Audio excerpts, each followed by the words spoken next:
Hello everyone, this is Ren. I've completed a new project. This one is the Wonderland Wrap, which was a free crochet along that you can still get the pattern for. It was a partnership with Hobie Yarn as well as Really Cute Design.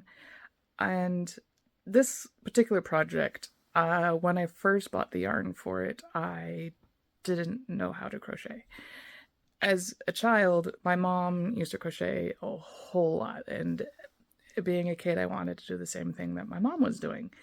So there was periodic times in my childhood where I would try to pick it up, but I never got much further than a, a single crochet. I did at one point get up to a double crochet, but I just couldn't, it couldn't keep my interest as a kid. And please excuse the noises in the background. There's the wee one is over here.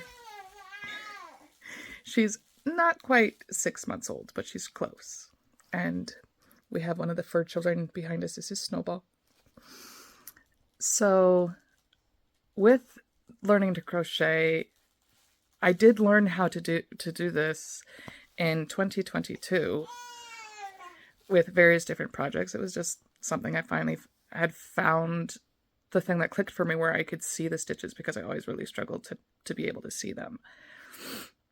So there's one other project that I almost have complete, which hopefully I can get out and at least pictures of if it's completed soon. So my mom contacted me back, I think it was 2021, and she was going in for surgery. Actually, no. Now I'm thinking about it. I learned to crochet in 2023, so it was 2022 that she was going in for surgery, and she just wanted to have a project so that she could work on it as she was recovering. So I actually sent this, I had the yarn. It was the twister yarn that I actually had. Then I mailed it to her and I sent her the link for the pattern, and she started it for me. And she had gotten about 3 rows into it, and then she sent it back to me last year, probably around this time last year. And she said she couldn't finish it because of arthritis and various different other things. And at that point in time, because the next year I took the time to learn to crochet myself, I could finish it and complete it. Well, a couple months later, my mom passed away.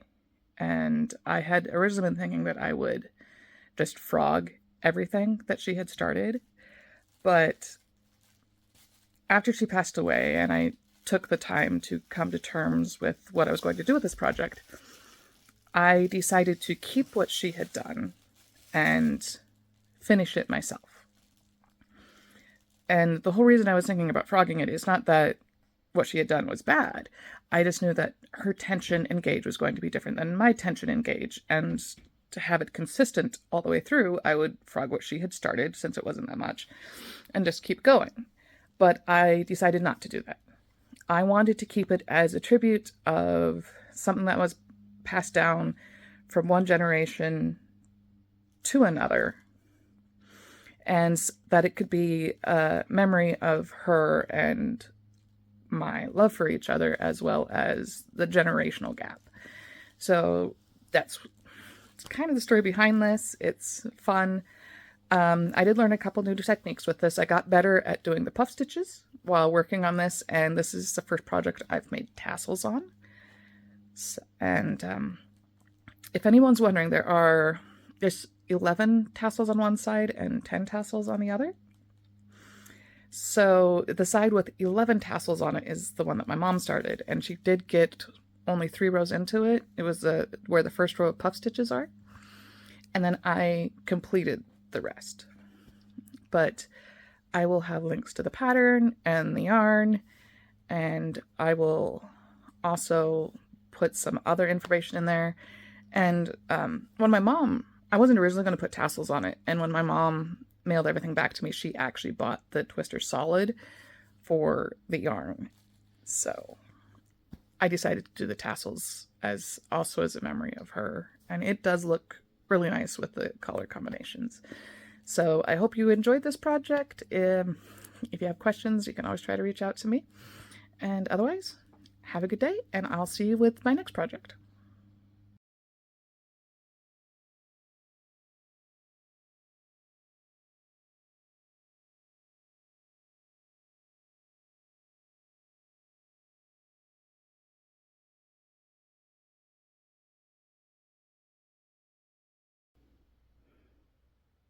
Hello. I was getting ready for bed and I realized that I didn't include some information that some people are probably wondering about. And if I didn't know how to crochet, why is it that I would buy the yarn for this to even make it and have it? And to be honest, I fell in love with the colorway of this particular color of it. And I just believed that this pattern particularly really highlighted the change in color variation. And you can see here's some of the puff stitches, and there's some little eyelets. I don't know if they're called eyelets for crochet as well, but I know they are in knit patterns. And here's some more puff stitches. And this is just kind of giving you a good general idea of what it is. And this takes 2 skeins of the Hopi Twister yarn. And you do one from the outside of the ball, which would be this dark blue here, to the inner side, which is the purple. And then you do the other from the inside, from an inner pole to the outside. And this brand is really good about marking your center poles, so they have a little tag on them, so you'd be able to get them really easily. And here you can tell, like, this is my stitch work on this side. This is the side that has the 10 tassels. This is the underside. This is the side that has the 11 tassels because you put them on the points, and these ones have the outside points. So this is the side where you start and where my mom started. So these first 3 rows are the ones that she did, and you can tell that her stitches and her gauge is a lot looser than mine. I'm a much tighter crocheter than she is, but I still love having this here and what it represents before of our relationship, and it's kind of a tribute to her. I'm just really glad I did it. But feel free to ask other questions if you have any more. I'll try to answer them. And have a good night.